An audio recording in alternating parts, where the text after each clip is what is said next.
Hi, this is Mary Hood once again, continuing in a series of short videos for my YouTube audience on how to get started homeschooling, should you homeschool, and so forth. This particular one is called What is Relaxed Homeschooling? That's what I've been known for all my life. What is relaxed homeschooling? And so I wanted to share a little bit about what I mean by that. Some of you may be familiar with a term called unschooling, another one called deschooling. None of those really describes what I believe as relaxed homeschooling. Um, Unschooling, very briefly, is a philosophy that is lifestyle through learning, essentially learning through living, a very little actual structured curriculum, and that sort of thing. And I'm not saying there's anything wrong with it. It's just not exactly what I believe in. Deschooling originally was from a something by Ivan Ilyich years ago called Deschooling Society, but they've changed it a little bit these days. Usually when people talk about deschooling, they're talking about a short period after you've been in institutional school when you're not going to do anything for a little while, let the kids regroup before getting going with whatever you're doing. Relaxed homeschooling to me is not a philosophy. It's not something you're doing for a short term before you get back into something more structured. It is a lifestyle and it's a mindset. And it's a mindset to me that works for just about anybody, regardless of exactly what curriculum you wind up using, what materials you use, and so forth, or how you do it exactly. The mindset essentially is that you're a family, not a school. In a nutshell, that's the whole thing. You're a family, not a school. You're a dad, not a principal. You're a mom, not a teacher. You have individual relationships with your children, not a classroom.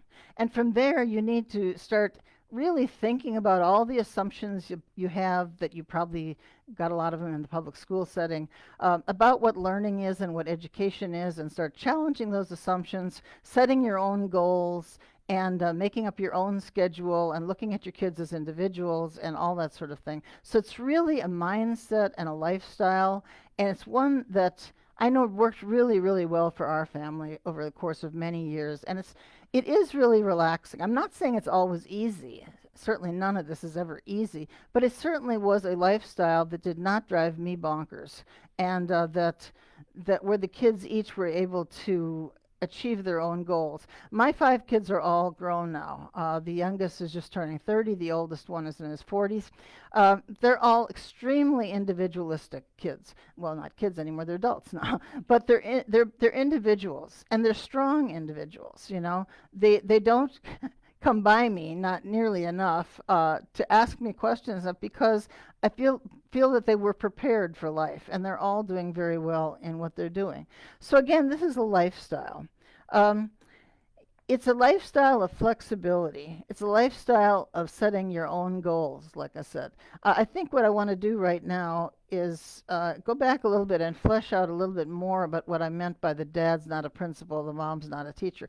The dad, if you have a traditional kind of setup, the dad is typically considered the head of the household. But if it's not a school, he's not a principal. Now, that may seem like a silly detail, but it isn't at all. In fact, as I worked as an evaluator years ago up in Pennsylvania, I found that the biggest issue that I had was often something about the relationship between the mom and the dad. And often if a father says he's a principal, even if it's joking, all right, then the mom starts to expect him to act like a principal. And what does a principal do? Well, he's in charge of, curriculum selection, disciplinary things, and all that sort of thing. And where are most dads during the day? They're off at work. Now that might be a little different right now, but in general, that's the situation. And so as the dad doesn't live up to his wife's expectations, she actually starts to lose respect. So when I say the dad's not the principal, it's not to put him down, it's to lift him up to where he's supposed to be, which is the actual head of the household, and the emotional and physical and financial support of the family. That's what the dad's really supposed to be, not a principal. And as far as the mom, well, you're certainly going to find yourself in some teaching roles here and there. All right.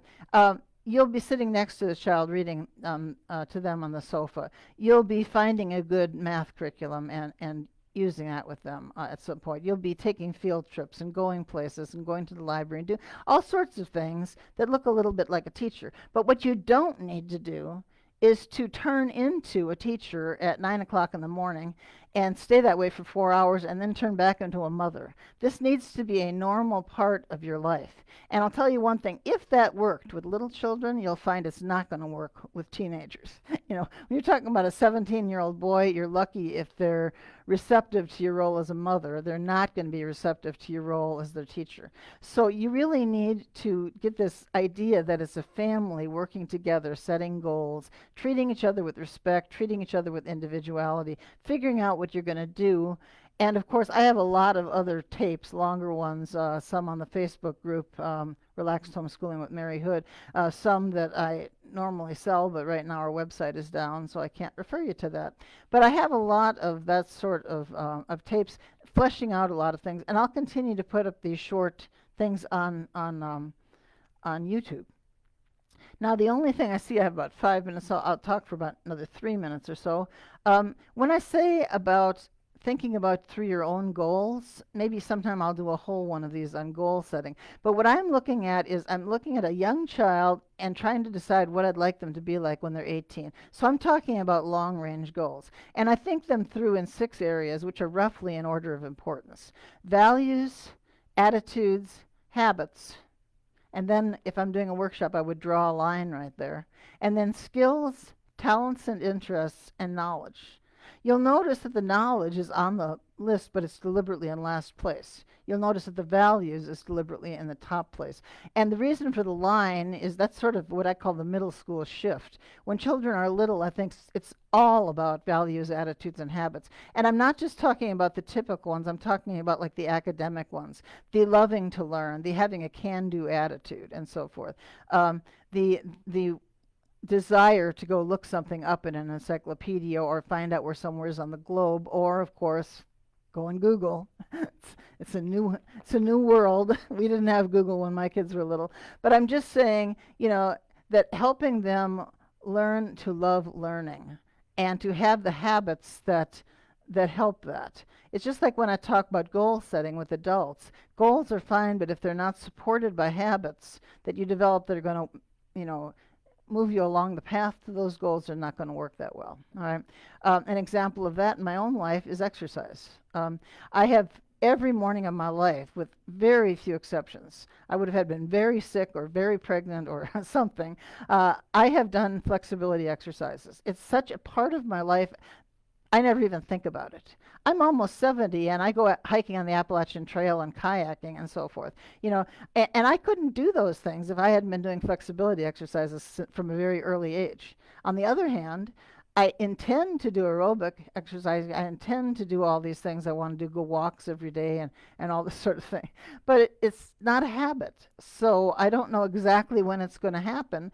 And so often it doesn't. Today's a classic example. It's 90 degrees outside. All right. If I was going to do it, I should have done it already. But I didn't, because my habits told me I've got to do this, this, and this, and this, because those are what I call my morning things. All right.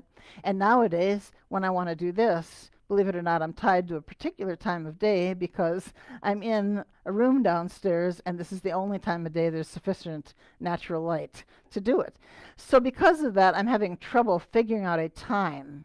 And of course, the time has to shift from season to season. And without that time, without that habit, it simply doesn't happen, at least not consistently. So whatever you're doing, whatever goals you're setting for yourself and your children, and of course, as they get older, you want to help them set goals too. You've got to support it with habits. And so, again, those 6 areas, I believe I'll talk more about those on some other little talk sometime.